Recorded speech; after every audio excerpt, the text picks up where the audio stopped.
Quiet on the set. Camera speed. Sound production, take one. Action! It's Friday, Junior, my AKAPAD. That's what we call Thursday here in Philadelphia, PA, the greatest city in the world.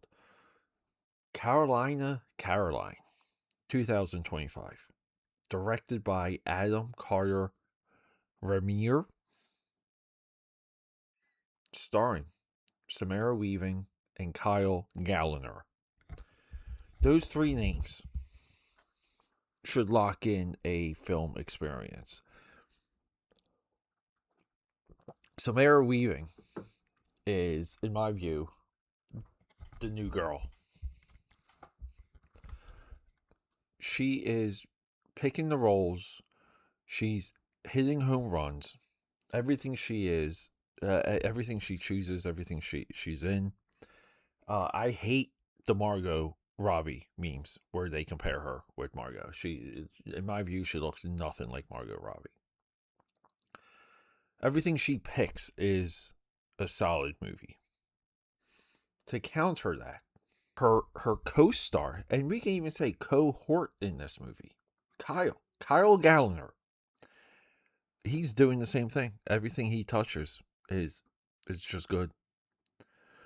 It makes you believe in black magic. Makes you believe in the dark arts. That two unrelated individuals can have a run. They're having this parallel run, and here, this is the movie we want when you're a film buff. You want a movie with two rising stars that intelligently have stayed out of the streaming and Hollywood and Star Wars, MCU, DC comic movies, and like that spotlight. I mean, we just got Ryan Gosling. You could say at one time Ryan Gosling held that title. Like he was just out of these weird blockbusters, and now he's Ghost Rider, as announced recently in the San Diego Comic-Con. He's Starfighter.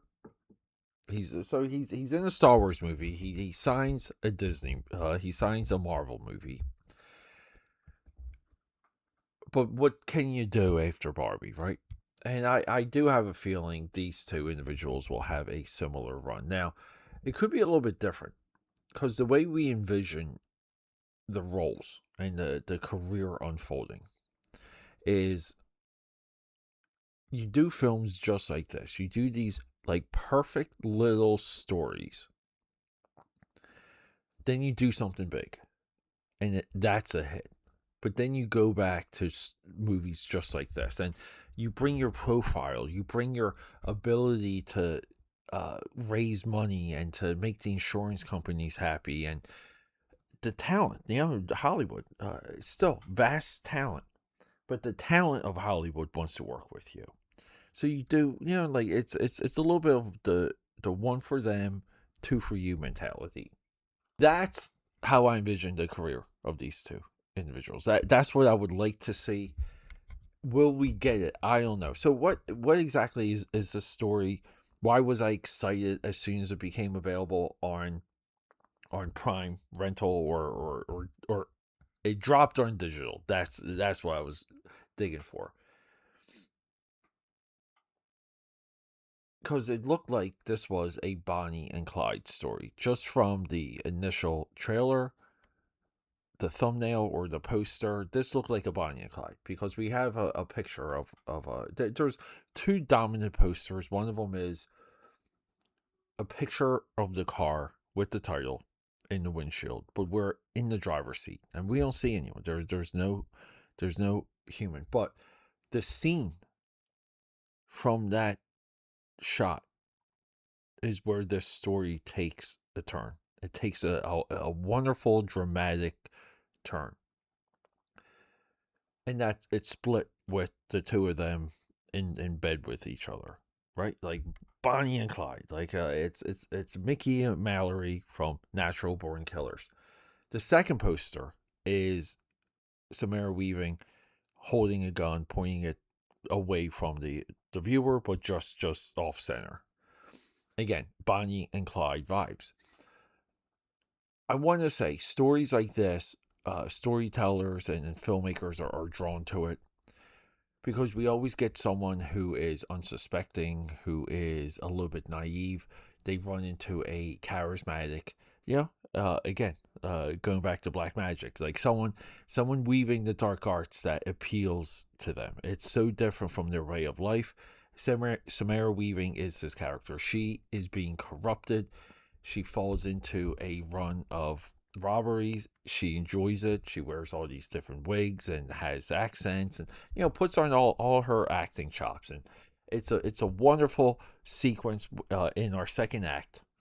And then we get into the third act where we can only after a certain point in this movie we can only expect tragedy. We can expect a downfall. And it's sad. It's heartbreaking. It's a little depressing, but it also feels just.